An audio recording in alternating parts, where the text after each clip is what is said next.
Welcome back, ladies and gentlemen, to another King's Vault podcast.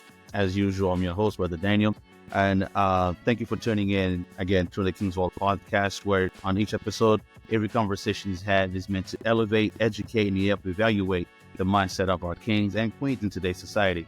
Today, we're not alone. Got my brother here from another mother, Mr. Alex Cardona. How you doing, my brother? Doing fantastic, man. How you doing? Man, I am good, bro. I am good. It's been a long day, man. As you can see, I'm a little stumbling over my words, but it's been a day. But hey, we're getting it in, bro. That's right. That's right. Every day, every moment matters, So understand that. Understand that busyness. Absolutely, man. There you go. So a little bit about Mr. Alex right here. He is the CEO of Cardona Business Solutions. He's also a sales trainer.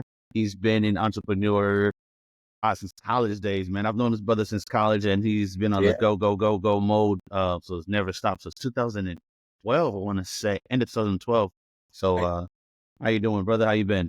Man, I'm doing fantastic. Like I said earlier, man, I'm really getting focused for a new year. As you know, we are in 2024. The last 5 years have been absolutely insane with the change of COVID and obviously elections and all the other stuff that we've had to go through for the last 5 years. And that felt like nothing. But if you look at the next 30, 60, 90 days, March is here. So whatever you're doing now is the focus. And that's kind of, where my mindset's at, but I feel good. I feel ready to take over. There you go. Hey, man, I like that mindset, brother. Today's topic, we're going to be discussing entrepreneurship and business mindset. Just like the one before this one, the episode before this one, talking about generational wealth and building wealth. This is the same series continuing on that. So going right into it, first question of the day that we have for this episode for our listeners. In today's economy, what role does entrepreneurship play in driving innovation and economic growth? I mean, if you really look back at the history of this country was founded on entrepreneurship, right? And so let's take that, since I don't know. I mean, everything's been, America's always been about different revolutions, right? So you've had, obviously you had the car revolution, right? You had the horse and buggy revolution, and then, the car revolution. And then all of a sudden you have, the technological revolution, right? And then now you almost have this information stage evolution that we've had over the last, let's just say, I remember playing on the PS1, so and the Sega, I'm like in the middle of it.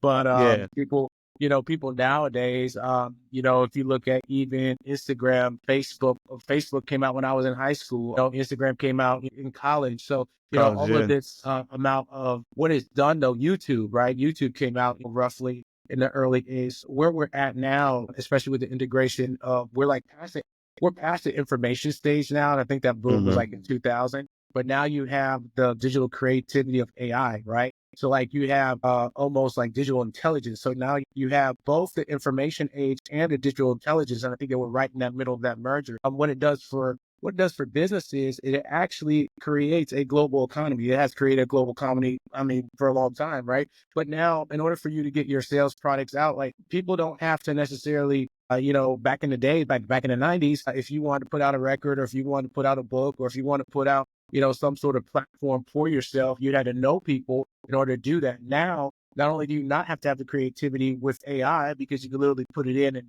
boom, you can it helps you create the creativity, right? It's like Jarvis to Iron Man. But then also what it does is now you have the platforms to get it out, right? So you have both things kind of merged together, where if you do have a product as an entrepreneur, it's a lot easier to create a notoriety and a brand for yourself, because you have so much access, and everyone has access to the information that you can provide people. So that's the part that I think, we've done with the role of economics and how it drives the economy. The more people that are, creating more money, income for themselves, obviously the more homes are bought, and it kind of keeps things flowing.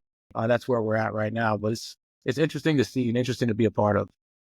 Yeah, absolutely. Like you do say, we have a lot of technology at our disposal that it doesn't, you wouldn't say it makes it easier for one to be an entrepreneur, but it does give it a heck of a leg up though, right? It kind of, it puts you in a position of finding exactly what that niche is, right? If you know that niche, like what it is that people are looking for, what it is you want to be good at, you find that niche, you study that market, and once you study that market, you develop a system or a product, right? With AI and everything we have in place, a system or product to bring that niche to people at an easier, convenient way. I think that's one of the things that we're looking now, years from now, it's going to be actually part of the books now, where kids are going to be actually learning in school. When you and I went back to school back in the old days, we didn't Right. have that. So like you said, we needed to know somebody, or a person needs to know somebody in the industry to at least get their patent idea out. I got this great patent idea. This is what we need to do. Right. But now it's so easy. We can just absolutely look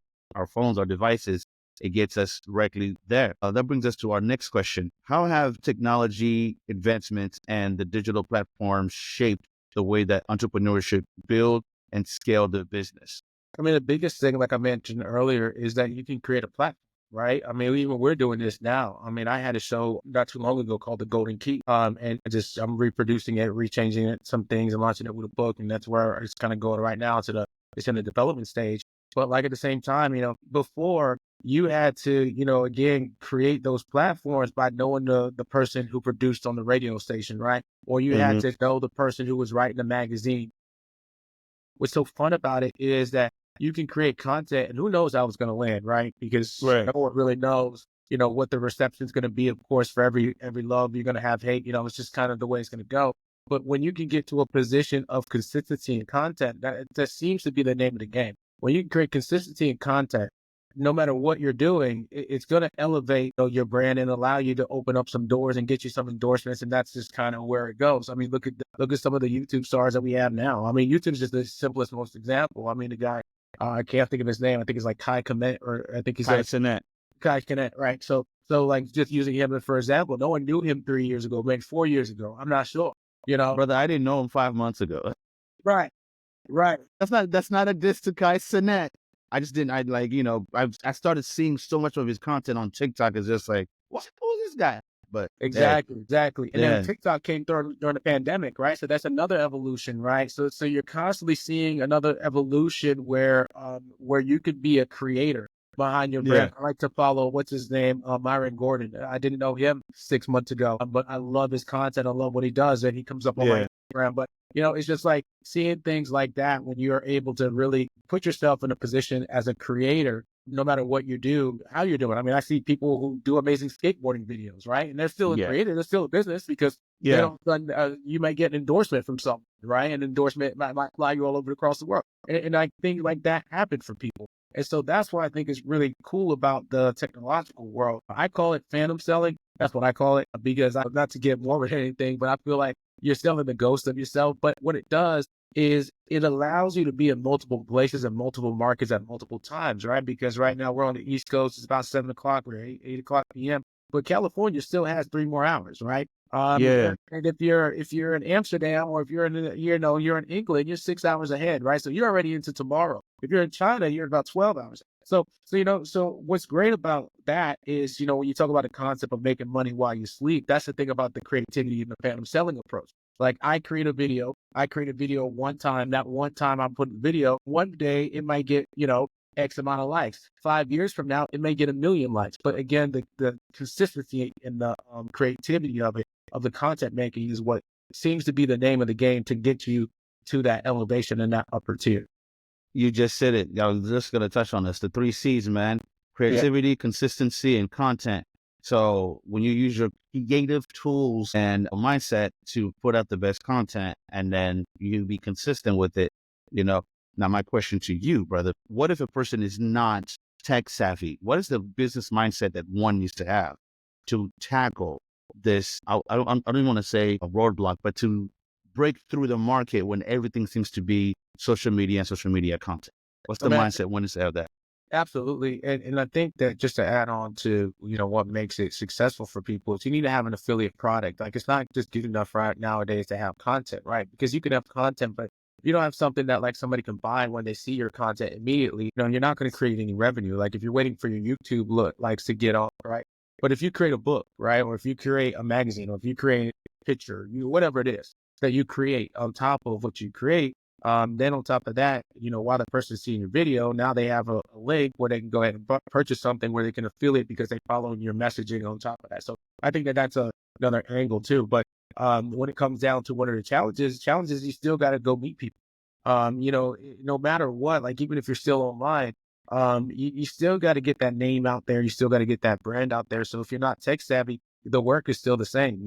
How much can you, hit the roads and meet people and go to, like you were saying, like different environments. I know that there's a big like podcast fest. I think it's called Podfest. Where Yeah. like you go in and you can meet other podcasters, you create connections. But see, some of that's great because if you're a podcaster, you get on one show, right? You're sharing markets, right? You're sharing Hmm. markets, meeting different people. So sometimes like that work doesn't stop. Like you still got to go into rooms. You still got to go into business networking events. So and you got to meet people. And sometimes I've even heard buying the highest value ticket. So if you're gonna get because think about this, especially when you're trying to connect with people. If you skimp on, let's say, a ticket entry is $2,000, right, for a general ticket, and then a VIP ticket's $5,000.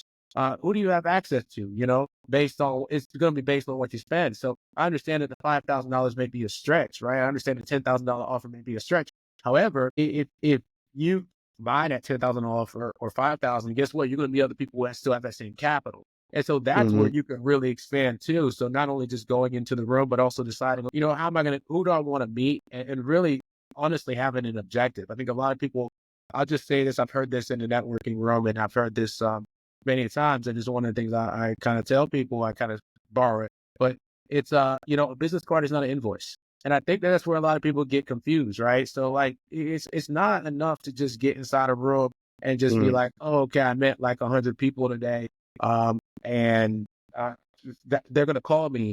No one's going to be as passionate about your messaging, business, or purpose more than where you are. And nobody's going to do it for you.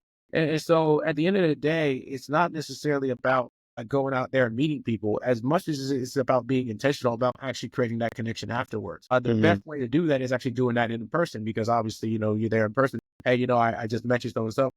I don't even carry business cards because I know I'm going to call somebody or I'm going to get an appointment right then and there. Like my game is getting the appointment right then and there. So then that's the piece that I think people miss sometimes. So like, pull up your calendar. Hey, when are you free? Let's get on my podcast. My next available is whatever day. It's 30 minutes. Great. Let's get you scheduled. So having that like that tenacity to like Hmm. get that done while you're there and not let time go idle. And then like a week go by and then you're contacting people. I think that's the other step, that if you're not technical savvy, if you could be stronger on those skills, it'll still be a catalyst for your success. Well said, man. Well said. You touched on something there. It's like the business card is not an invoice. Most people think just because you got a business card, that means I got to connect. So I know the consistency and the efforts that he's talking about when he's talking about, you have to meet people, you have to put in the room. Now, some people don't have that personality, right? And that's okay, man. You don't got that personality to be in the rooms full of people, to get the right audience in front of you. It's okay.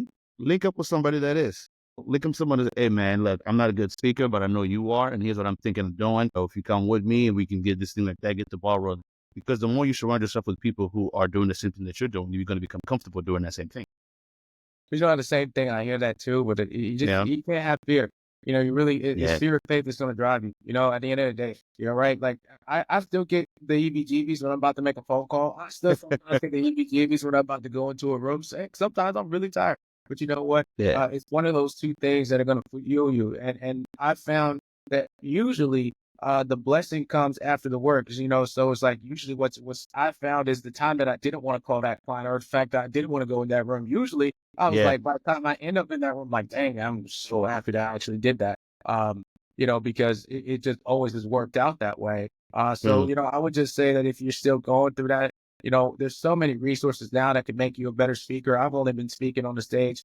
I mean, I've been speaking on stage for a long time, but I would say I really found my power maybe over the last like 3, 4 years. I've developed, this level of articulating myself and really getting to where I'm at. But I would say like I still have a speaking coach. I've tried doing speaking. I've tried Toastmasters. So I've tried different things. There's National Speaking Society. Again, no one's going to be able to. Your brand is your messaging. Your message is the number one thing that you can always increase is your communication. So if you're Yeah. still fearful about communication, that's something that you're going to have to get over real quick. Hmm. I'm sorry, or just don't be in the arena. Because be in the arena, you're going to get knocked out. You're going to say the wrong. Yeah. You can't say the wrong thing to the right person. To be honest with you, but people want to buy you. They're not going to buy your product. People buy people. They don't buy products. So it's how you show up is everything. So I may not know my I do this all the time when people are like, What's your elevator pitch? Is that it doesn't matter what my elevator pitch is. My name's Alex Cardona. I'm here to help your sales, and I'm here to do this. What time are you free? I don't care because 30 Mhm. seconds to make an introduction. I'm not gonna make it right then and there. They're not gonna love me enough yet, But if I can get Mhm. them to sit down at the table with me, then that's the big win. It doesn't mean they're gonna buy my product, but maybe I can bless them with something I have. I don't know. So and vice versa. So that's the way to look at it. Like either fear or faith is gonna drive you, and I hope you choose, that faith because you're divinely designed to do what you're supposed to do here on this planet Earth, and no one can take that away from you. Facts. You said one thing that's also a key element to it too. On there to add on to that a little bit, just a little bit, not too much, because that was powerful. You said fear or faith. The one thing the Bible tells us, and I'm gonna speak the Bible because I'm a believer, I'm a Christian. Or But the Lord did not give us a spirit of faith, but the spirit of fear. The Lord did not give us a spirit of fear. So whatever that fear is that voice preventing you from reaching greatness. The Lord did not give us the spirit of fear, but the spirit of sound mind and peace. So channel that, understand how to utilize that to your advantage and break through, right, because your voice is your power. Your voice is your power. And when you utilize your voice in the right room, you have the power. Once you realize you have the power, then you look into the tools in which you have in your bag. When the tools are then being utilized, then you are the salesman or the saleswoman, the art of the closer. There's a book. Let me just go. I don't have it here. Hold on. I think it's one of the books that I've read. Pitching Anything. This book right here, man. yeah, It's a good book. They didn't pay for advertisement, so I'm not going to advertise it, but I'll send it to you, brother. okay, Yeah. Pitching Anything. Boy, listen, it's all about getting into the mindset of what's the service that you need and I can fulfill. absolutely, It's not what I can do. Forget it. Don't worry about what I can do. Like you said, the elevator pitch. I don't really look at the elevator pitch either. It's not my thing. What service do you need that I can provide? right, And if right, I can do it, I will find somebody that can do it. And I'll that, plug. And I'll be the plug. And I'll be the point of reference. right, Well, Daniel can, what you need done? Daniel can do it. right, Well, I don't know how to do it, but I know somebody that can. Give me about a day or two. I'll get it to you. So when you understand that, the mindset of entrepreneurship becomes more effective in the sense of I'm doing this to build something. Like I said at the beginning of the episode, this is a start of a series that I'm trying to do on building generational wealth. Right. The other episode, one of my good friend Anthony and I were speaking on that. And we're talking about what that looks like and what one needs to start up, one needs to have in mind to get that going. And this one here, we're talking about entrepreneurship and business mindsets. And we want everybody to understand, we're not saying it's going to be, you wake up today and it's going to be easy for the rest of your life. No, no, no. Having that mindset before you go into it, having a game plan before you go into it helps gratefully before anything else. So when you're coming into it with this is what I'm going to be doing. I want to become an entrepreneur. Where do I look? Where do I start? How do I get about it? Alex touched on it a little bit too as well too. There's speaking engagements, there's societies, there's the Chamber of Commerce. And I've right, always advocated for the Chamber of Commerce in every city because I've seen firsthand what they can do, what to put together.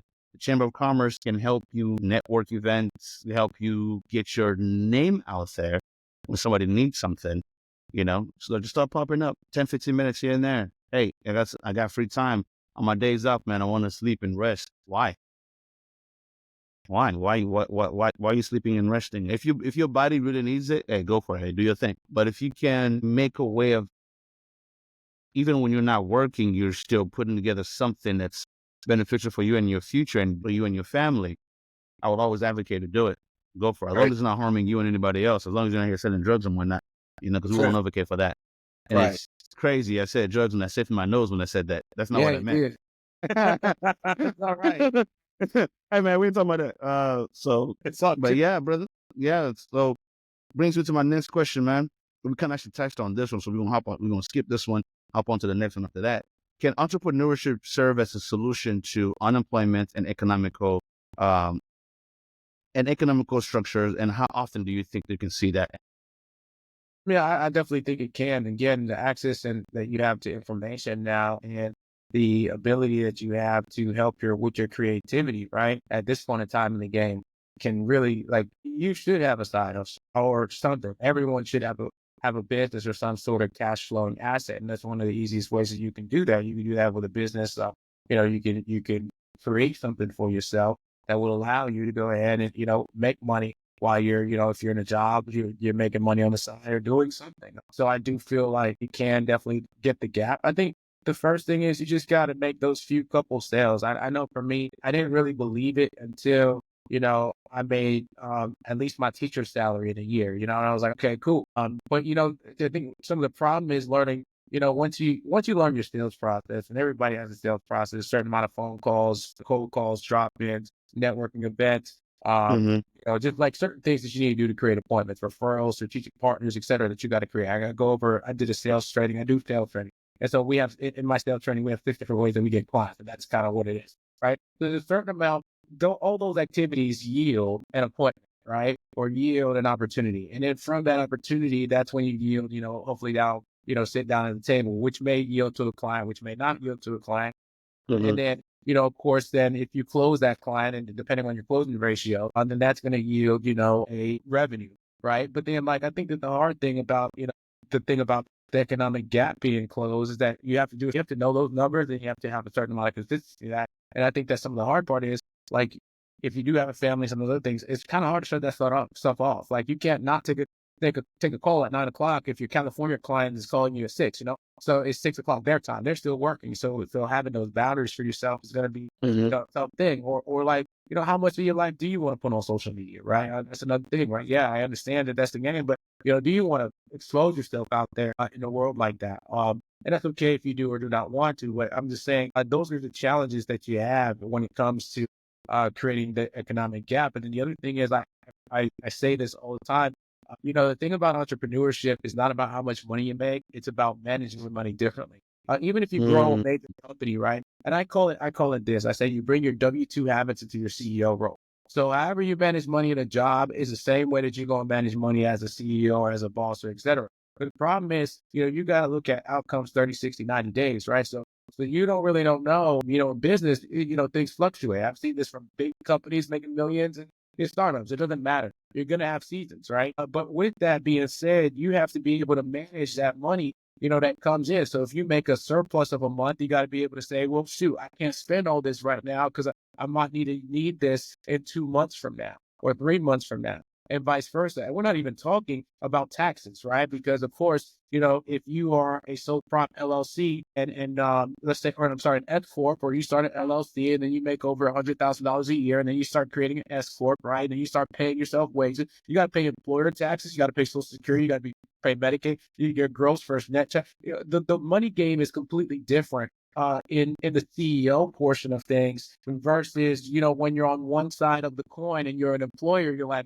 okay, I'm just working for a company. So I think that that's part of the challenge in this, maybe why you're doing these type of podcasts to help people, of minorities to really kind of figure out, how to, really get above the hump or get, to the next level. But I do think that that's one of the biggest things. It's not so much about the sales as much as it's about, knowing, okay, I gotta be patient. I gotta be able to leverage, business credit or a certain amount of different things, to keep my capital inside my bank, because you're not even going to get a loan if you don't have capital, right? Or grants and things like that. So like you gotta really have a different mindset about money before you really get into thinking about, okay, I'm going to go ahead and, start a business and all that. And that's just for anybody. But Yeah. that's what I think would really allow people to really get that gap, a little closer if they're looking at entrepreneurship in that vehicle. It is one of the hardest challenges that I personally had to learn.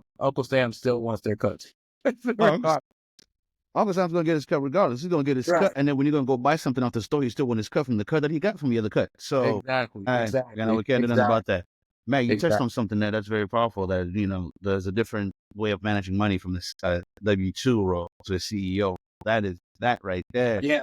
Yeah. Listen, I don't W-2 think that. habits in your CEO role. That's what I call it. Yeah, that. Whoo! I don't see. I think of people who are business owners or startups, they get to learn that the hard way. But for us, those who are tuning in, if you're watching on YouTube or you're tuning in live, This is a free little nugget right here for you. And I'm going to put Mr. Carter detail and everything, the website and everything that he is, doing is going to be attached to the episode, so you can follow him and then check up on him, or if you have any questions, hit him up. I truly believe this platform, again, is structuring that mindset of freedom, financial stability, and peace and unity. The reason why I throw peace and unity in there because, man, we are all grinding the 9 to 5 jobs. We're all doing it. Even he and I were talking about this. We're taking care of our other businesses outside of everything we're doing. We still got the 9 to 5. I'm gonna be transparent. I'm gonna be real with y'all. Absolutely. I haven't made it yet. You feel me? But once I do, I don't think I will cease from trying to spread the information, because I never put that two together, the W2 habits and this and that. Because when you're saying them, just like, yo, he's got a point. There is a way I manage when I get a little extra on my side. That's some reason like, I'm going to spend this without us, looking into exactly how to properly manage it.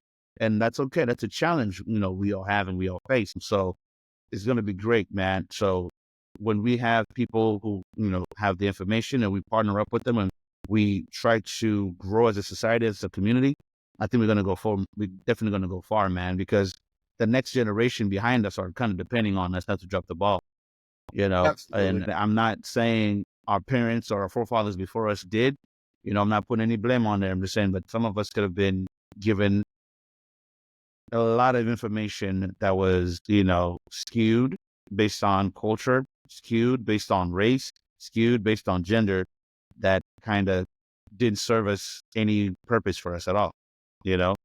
You run into somebody and you're talking to them and then their mindset is completely skewed. Like, where'd you get that thought process from? And then you realize, oh, that's what they were informed, growing up. And then now they have to catch up or defend that thought process when society is like, nah, that's not what we're doing at all. Like, at all, dude. Like, that was a one-time thing, the outlier are not the norm, So, but we want to do that. We want to get better, as men into this society, we want to get better. We want to put something in place. I know this guy that comes in my job all the time. He has a lawnmower business. Every time he comes in, I'm like, how's business? He said, brother, one time he said, he always asks me how's business. He never asked me how I'm doing. I'm just like, oh, because you're getting up every morning. You're doing something right. How's business? You see what I'm saying? He's like, no, I appreciate that, man, because not a lot of people don't really care to ask that. Of course, I want to see you thrive. Even though when your business is not that good, speak on something positive on it. Even though you're not making that money right away, speak on something positive about it. Even though you're not making the right connections, speak on something positive about it. Earlier I mentioned I've been doing the podcast thing since 2019. You know what I mean? I have 2 different channels. I have this one, the Kingsville podcast. I have the Straight Talk that's more geared towards the ministry and faith-based. But I still speak positive about both, because I know one of these days somebody's going to listen and tune in and going to be like, yo, let's bring this person on to a bigger platform. Let's bring this person on to come, promote not just their brand, but promote the positive message they have behind the engine that drives the podcast, which is, again, for this one, is to educate, elevate, help evaluate the mindset of the kings and queens of today's society to get them to do better. We're not saying if you're not an entrepreneur, you don't have anything in place, you're not a good parent, you're not a good person. That's not, we're not saying that. What we're saying is there's a way to put something in place to get you going the direction that you need to be versus the direction that you currently are in. Right. Which brings me to the next question. And you kind of touched on something else too, but I don't want to go too much into it because it might veer us into another direction. I just want to stay on topic right here with this on that mindset of understanding the entrepreneurial mindset is different than a 9 to 5 employee mindset. Understanding the grind and the hustle. Where does that put a person who has a family? Because you did touch on it. You just say, you have to go off of work and you still have to have family. You have friends you still want to be in part of.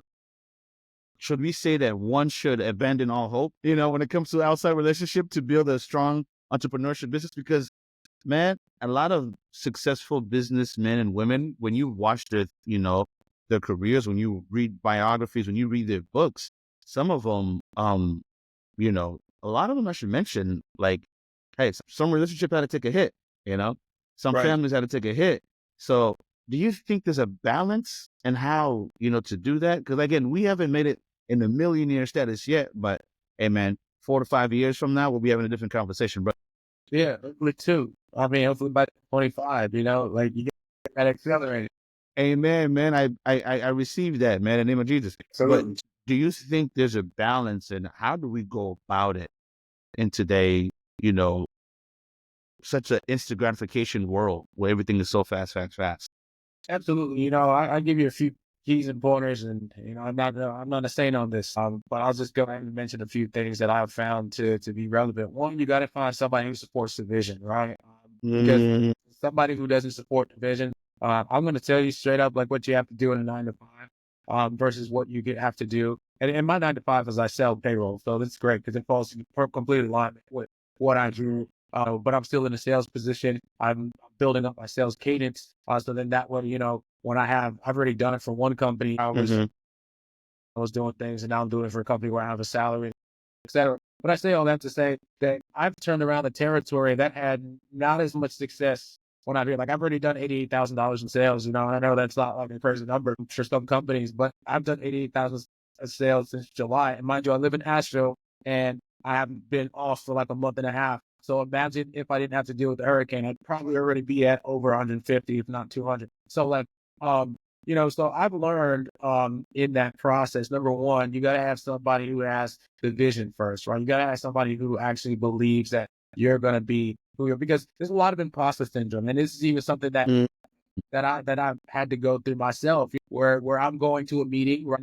And maybe I'm not driving the nicest car, and maybe I'm not having the freshest clothes, and maybe all these different things. But maybe I just drove 2 hours and I didn't know where I was going to put the gas money in. But you know what? I'm meeting with this business owners who is CEO of maybe a six-figure company, and they have a Mercedes. And meanwhile, right before I got there, I got a call from a bill collector. So like, there's that pressure that you have within a daily. And I think that one, and then also, again, the ability of having that desperation of, oh my gosh, I just got called from a bill collector. I feel like shit because, sorry, I didn't mean to say that, but I feel like crap because, uh, whatever, I just sat across with somebody who's perceived to have more mhm, value than me, right? So that's going to let me feel like I'm not worthy of these things, right? And then I really want to get to this place of stability. And then also, I got to get to where I'm at. And so I got to take this next phone call, or I got to go to this next working meeting, or I got to take this opportunity because if I don't, it's not going to change my problem. Right. And so that's one thing that I found too, to be very difficult to balance, knowing when to take activity, knowing not when to take activity. You got to have a mutual, you got to have if you're in a relationship, whatever that looks like, you got to have a culture, right? For, okay, this is my time that I'm going to spend time with my kids, time I'm going to spend with my wife, girlfriend, whatever the case happens to be. But like, you got to have that time window. So one, you got to find somebody who has vision. Two, you got to find that time window to have some culture. Three, I'm going to tell something that I think is very important. You got to have a place of just, man, dare I say this, like grounding. And mm, sometimes that relationship culture and habit doesn't even start in the entrepreneurship world, because one thing I'll tell you about being an entrepreneur, I have relied more on faith as an entrepreneur and as a salesperson than what I ever relied on faith in any area of my life. I never know where I'm going to go. I never know who I'm going to meet. I never know what I did 30, like I had a client call me, remind you, in the middle of the hurricane.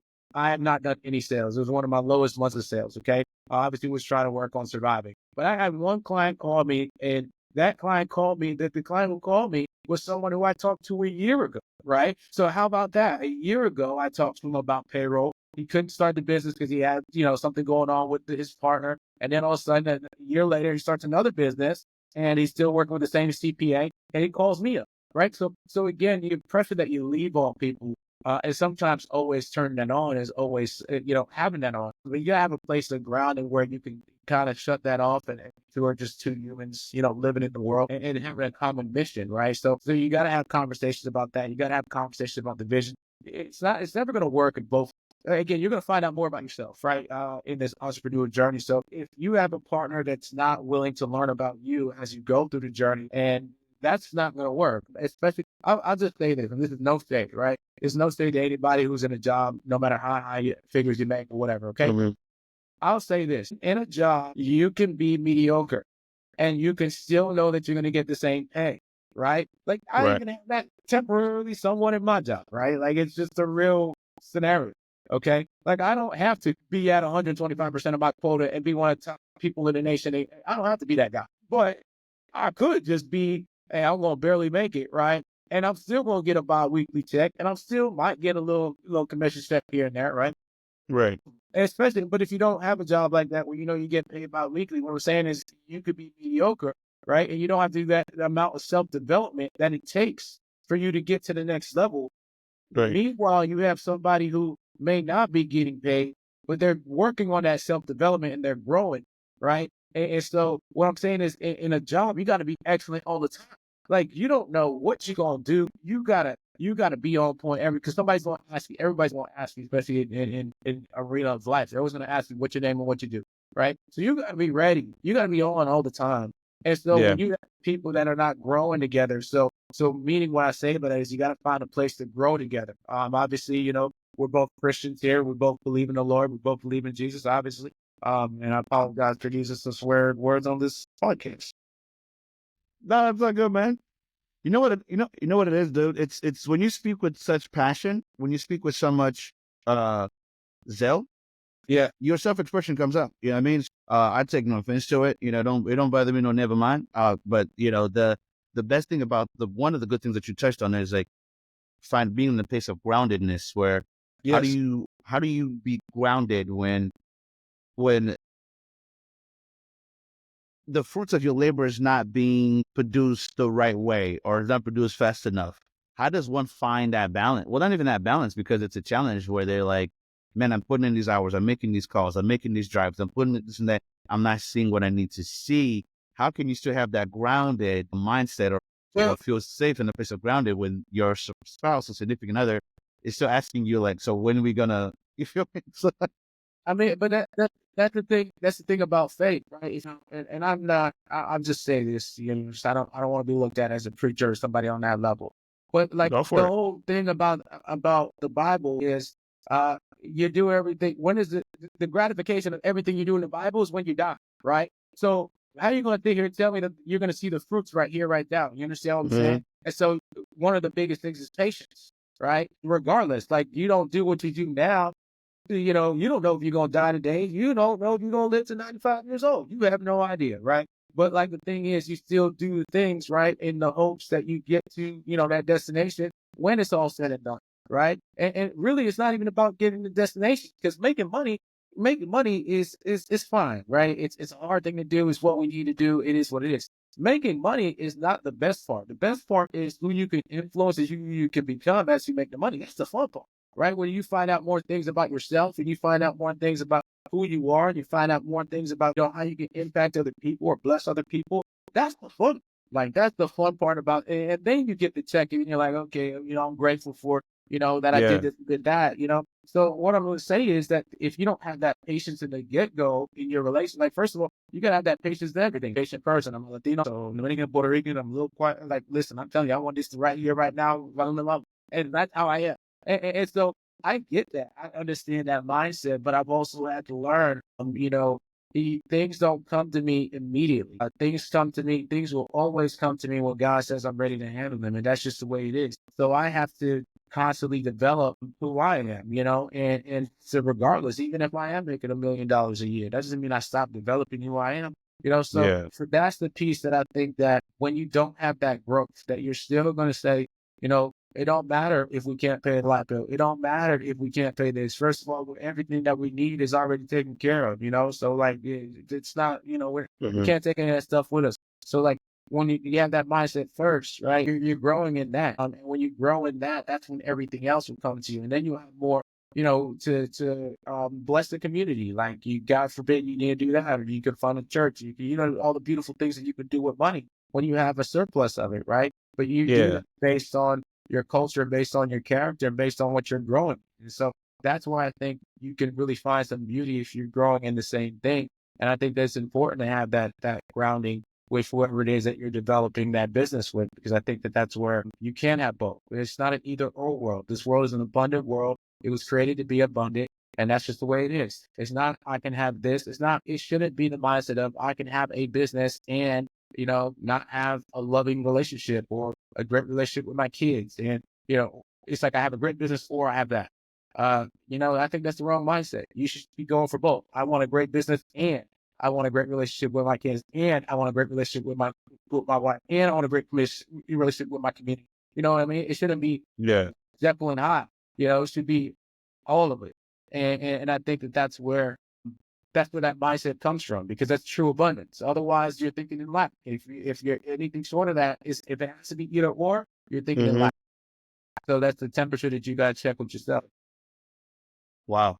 Man, Mr. Alex said it best, right? He said it, and understanding that is very key because a lot of people say, well, I have to sacrifice my time with my wife, this and that.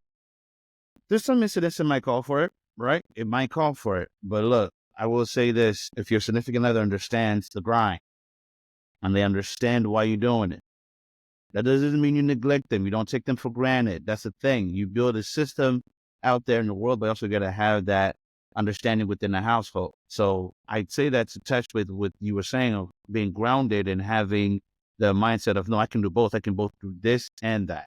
I don't have to sacrifice one for the other. We just got to have a conversation on what that looks like. A lot of people don't even have a conversation what failure looks like to them in a relationship, Well, right? And that's not even just, not to go too deep in like, what looks like if I fail? What does that look like? Where does that put you in the mindset?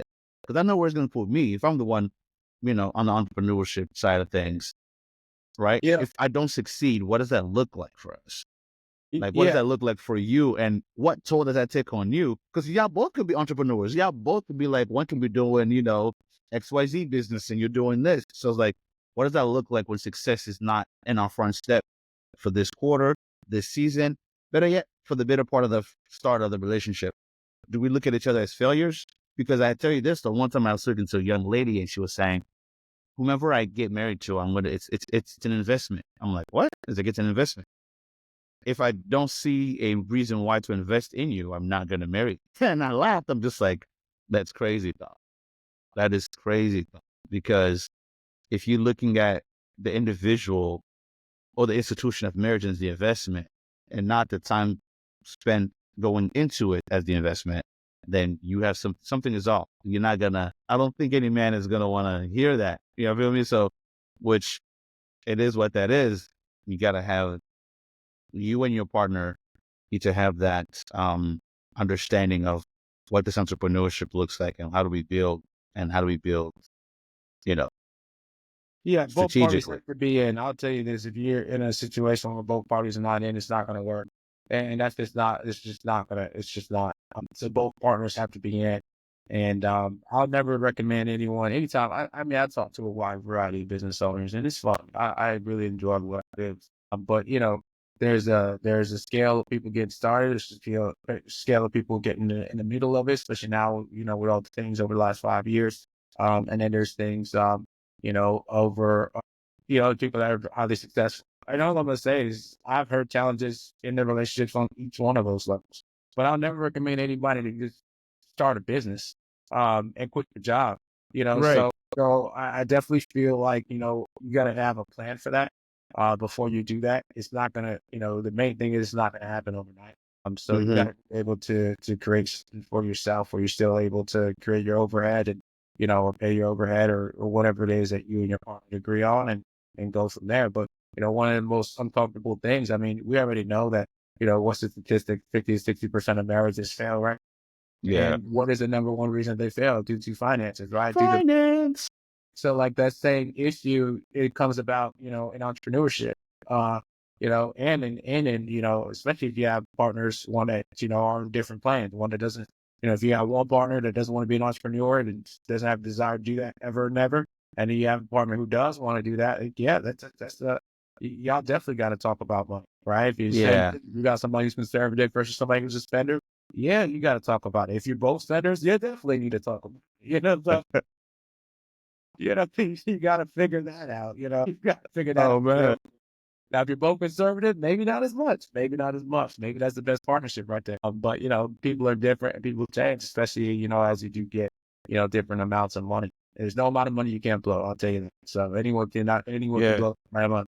So it's not about doing that. It's about really just being. Absolutely. Well, Mr. Cardona, thank you so much for spending your hour here with us. We're coming towards the end. And the last portion of the question here, there was actually going to be what we just touched based on without even me asking of it, pretty much just, advising those who are aspiring to become entrepreneurs and how to navigate through the complexity of today's society. And we just talked about it. I'm just knowing, knowing what it is, knowing why you're getting into what you're getting into, and having a grounded system, having a supporting system that will help you just stay afloat. So you tell the people, where they can find you at, anything you got coming up. I know you mentioned a book that you were saying, and again, his detail and everything, his websites, his IG, his books, his podcast as well too, will be all linked into the description of this detail of the episode on all platforms, whether it be Spotify or Apple Podcasts. But yeah, just tell them where they can find you at, man. Yeah. So over the last year, honestly, we've personally been going through a transition stage with the business, but I still do have the website. However, I do want it to become more efficient. We have some things that we're working on. It's going to be cardonasolutions.com. That is going to be the website. And then my Instagram is going to be cool, COL_like-AC. That's probably the best way to get in contact with me. My email is cardona.legacy, cardona.legacy@gcom. And then my phone number, y'all can just text me that when you connect. They don't get no phone numbers, man. Yeah. They got to pay for that. I don't mind, but at the same time, I want people that want to be intentional. I'm not just going to throw it out there. You want to connect. So with that being said, I have a couple things coming up this year. I'm working on a book that we need to really is about networking skills. Started working the first chapter, and I got some things I need to get done. But like that's one of the big things that I'm working on this last year. This is 2024. Whenever it actually goes into the and it was my Instagram guys of life. Over in 2024, one of the big things that I did this year was I launched a 4-week sales series called the Sales Acceleration Seminar. And it was really about 4 fundamentals of sales. I'm really talking about, finding your ideal client. That we compounded that on, how networking skills, and we compounded that on, because there's different levels in business. And what I mean by that is, a lot of times it's like, I used to think like my daily basis was, okay, how many networking events can I go to? How many calls can I make? How many new clients can I get? Little did I know, in the business world, I was losing a war front of keeping my existing clients, right? So I try to teach people that, right? So that's like what week 3 is about. Like week 3 is about, really learning how to be, how to really manage your clients, right? Because it's another issue, not just, getting them to buy the product, but the delivery, right? The service afterwards, all that stuff, all that stuff, to getting referrals and extracting that. That's a whole different ballgame than getting clients. And so we go over that on week 3. And then week 4, we talk about being an ultimate closer, because I believe being an ultimate closer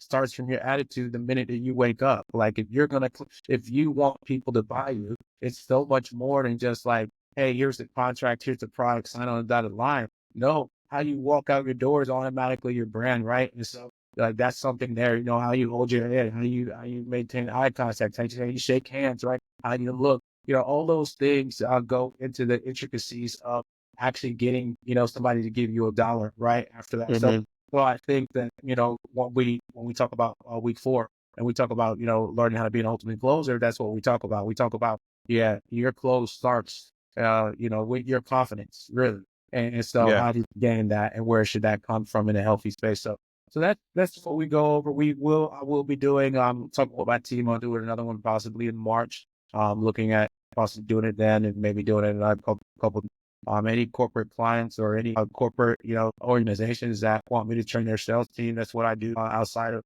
things. And that's where we're going. I'm looking to develop a sales training team, because I really believe that if they know what I do, they can really scale themselves to a ridiculous level.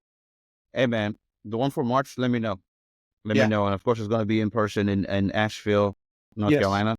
Yes. All right. Yes, it will. Let me know. And for those who are listening and tuning in, want to support as well too, we can speak. We can touch on that. Because what I want to do as well too, like I said, I want to bring this on the road, but I want to interview more people, but also make it known to the masses and to the audience, right?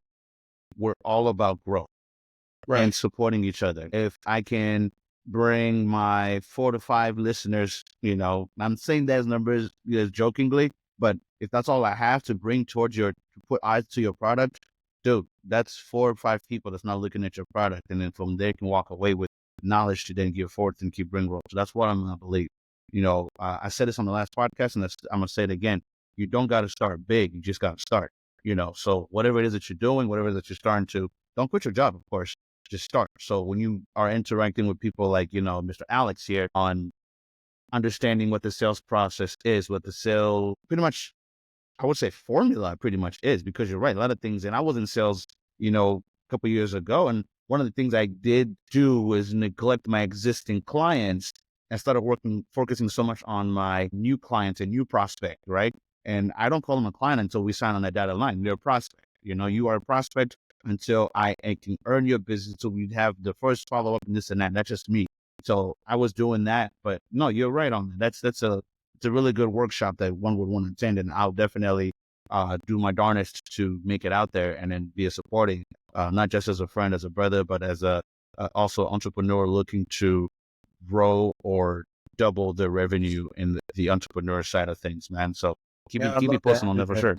Will do. And I'm reading a book now called The 1 Minute Salesman. And one of the things that he talks about is just about your sales come from your purpose. I know, and I've probably known for a very long time, that my biggest purpose in life is to just watch other people find themselves and feel, feel elevated. And I think that when we did that sales series, I don't even think I have video evidence of when we did that sales series, and I was able to see people who attended literally go from where they were at to, where they started to a whole new glow in their face by week 4. That's Right. something, that was very powerful. And again, you got to be purpose aligned in what you're doing. Yeah, So I just really think that that's a great way. I'm inspired to actually do it again. I can't wait to do it again. But that's the biggest thing for me. Yeah, I can't wait. So anybody who wants to really find themselves, yeah, come on down. absolutely. Who knows? Maybe the podcast might, sponsor them and be an affiliate partner to that. And then, we'll give our audience a little something, little affiliate discount or something like, get 5% off, whatever it is, just That'd be great. we could definitely put this together and where it can make it lively for a lot of people. And I would love to be a part of that, man. Just let me know once you have the venue, you have the date, so I can go ahead and, request that off of my 9 to 5 as well, too. But brother, again, thank you so much for coming through. Thank you for stopping by. This has been a great episode of the King's Vault podcast, just tackling the mindset of entrepreneurship and how it looks like. And there's another layer that I feel like is there. I want to touch on. I want to go deeper on, but that'll be for another episode when we're talking about understanding your purpose in the entrepreneurship world, and as well as the structures of organizations, whether it be LLC, whether it be C Corp, whether it be S Corp, whatever the Yeah. case might be. You have understanding how this is a beneficial part for you. Those two are really good areas to focus on as well too.